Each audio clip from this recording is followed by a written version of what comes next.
When I used to work in the carnival, I used to tell little kids I had lived in the carnival my whole life and only ate cotton candy, and that was why my hair was blue or purple or whatever color it was that week. This is the natural progression of that story. Now I'm literally bleeding cotton candy out of my eyes and mouth.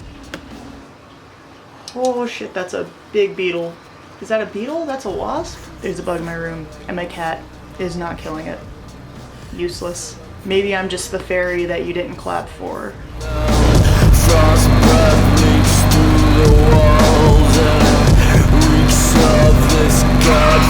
Hey everyone, my name is Indigo. My pronouns are they, them, and this is Heavy Metal Makeup. So tonight I wanted to talk about something that's probably going to be an unpopular opinion, but I think that sometimes we need a reality check, especially in the internet age. I want to talk about Jaclyn Hill Cosmetics and the lipstick fiasco. I want to start off by saying that I don't think that what she's doing is right. I don't condone it. I think that it is beyond disgustingly capitalistic to repeatedly send out defective or cheaply made products knowing that they're bad. It's especially gross when you're making money off of people who care about you and love you and have made you what you are and gotten you to where you are today, which is exactly what her followers are. They have made her everything. YouTube influencers, Instagram influencers, nobody would be anything without their followers. To take advantage of your followers, I think, is especially gross. What I have to say has less to do with that and more to do with how people are handling it. We live in an age where it's a lot of fun to drag people on the internet and make an episode once a week on each drama channel about it, but I think we're kind of missing the point in this situation. Does anybody remember in the early 2000s when Britney Spears shaved her head and was photographed smashing out a photographer's car windows with an umbrella? The two incidents are very similar right now. There can be a certain level of detachment from reality after you reach a certain point of notoriety or fame.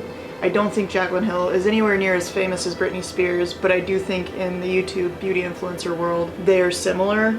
I know that Britney Spears had always suffered from mental health issues, and they were probably made a lot worse by being consistently followed and harassed and every inch of her life being picked apart. I bring up that incident because I think that's a good example of a time when we as fans or onlookers, whatever you want to call us, all need to take a step back from what we're doing and really examine what is happening with this person. If we're to call ourselves a community, I think that there are some times when, as much as we might get entertainment or satisfaction from watching this kind of sociopathic, narcissistic person sort of drag themselves to death with their behavior, I think there's a time where we need to kind of step back for a minute and think about the larger implications of our actions.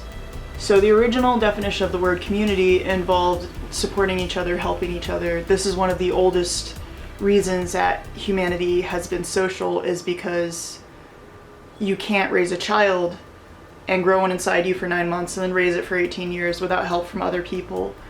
And this is like one of the fundamental tenets of humanity, is working together and caring about each other. I think even in the digital age, we need to try to remember that. My first impulse when I saw all of the drama about the Jaclyn Hill lipsticks was to be a little satisfied. Finally, she was going down. I always thought she was fake. I thought she was kind of a gross capitalist. I thought it was disappointing that she consistently put out subprime products or jerked around companies in an attempt to make more and more money, even at the expense of quality, at the expense of her fans, at the expense of former collaborators and former friends. Knowing her substantial e-blog, it was very easy for me to be satisfied and entertained when things started to go downhill for her. That feeling lasted for a couple of months, but after she disappeared and then came back, I started to notice some things. She started to gain a lot of weight. She had kind of erratic behavior. She seemed to have trouble focusing on thoughts. She seemed almost to double down on this image she had of herself that became more and more obvious as not being true. I'm pretty close with somebody who has paranoid schizophrenia, and a lot of these things sound like side effects of whenever this person I'm close with gets closer and closer to a psychotic break. I'm not saying that Jaclyn Hill is schizophrenic. What I am saying is that we need to remember that we as a community have a responsibility to pay attention to things like mental health when we interact with people. I think it's very easy to pretend that celebrities aren't affected in the same way as other people by things that happen in their lives. But from what I'm seeing, however, it looks like Jaclyn Hill is having a severe bout of some kind of mental illness, which makes perfect sense because her company and all of her aspirations as a beauty influencer are basically permanently tarnished, if not destroyed. Something of this level is hard to bounce back from as a company, even if she were a huge company like L'Oreal or something. If L'Oreal were selling tainted lipsticks, they would be done. So as a small brand, it's even harder. Does she deserve it? Well, yes. You don't purposely sell bad products to your fans, especially something that could literally injure them, like lipsticks with shreds of metal in it. Hello? Obviously she deserves to lose her company. She should never be in charge of anything that could touch someone's face and get them sick or hurt them again. That being said, at this point, that's obviously happened. At this point, she is never going to be able to promote a product made by her company without that coming into question. At this point, we have to look at how we want to handle this accountability process as a community, and I think that it's important to remember that punitive options are not always the best options. This is not going to be a crying, like, leave Jaclyn alone video. I think she's a legitimately narcissistic, sociopathic person, and she deserves to lose her company and maybe get knocked down a couple tax brackets. As a community, I don't think that we want to continue to feast off of this person and their mental illness and their negativity and revel in it. You know, after a point, just be like, okay, there's this person in our community who is acting this way. They have obviously some severe mental health issues that need to be addressed. The best thing we can do is just ignore them until they go away. Stop feeding the troll, essentially. One of the oldest internet tenets, don't feed the trolls. Jaclyn Hill is a troll. She's not very emotionally mature. She has ill will towards other people, obviously. The best thing you can do is stop giving it attention. People aren't even standing her anymore. They're just obsessed and feeding off of her downfall, and it's just like, enough. Like, just let it die. Send her on her way. She's bad for the community, so remove her.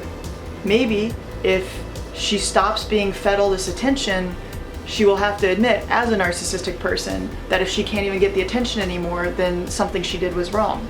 But if you keep giving her the attention she wants, then it doesn't matter. She's still getting views, she's still getting money, she can still ride the wave and pretend she's fine. I think as a community, we need to stop giving her attention and not even acknowledge her unless we're going to say, as part of that acknowledgement, this person has mental health issues and needs help. I don't agree with Jaclyn Hill. I think she is narcissistic and sociopathic. I think she needs to refund every cent she's taken from her fans. And I think that she owes several companies a very public apology for what she's done. That being said, that doesn't make feeding off of someone's emotional breakdown acceptable either.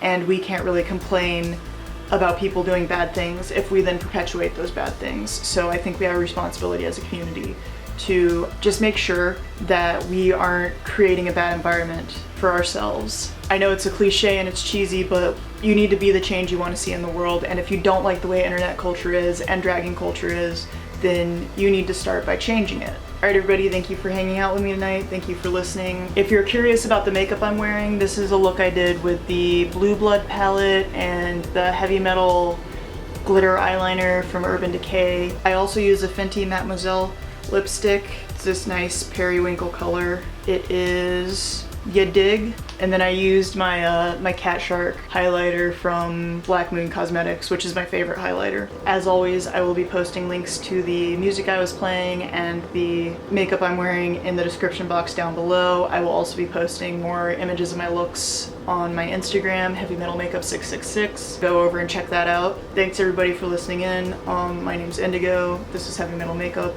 Have a good night.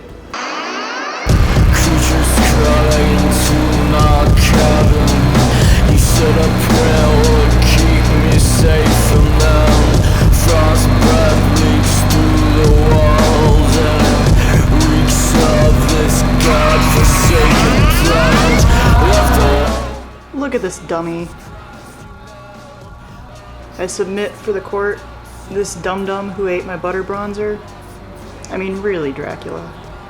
Obviously you need a bath. You're covered in bronzer. Bronzer that you ate. I don't even know why I have a cat. She's such a dick.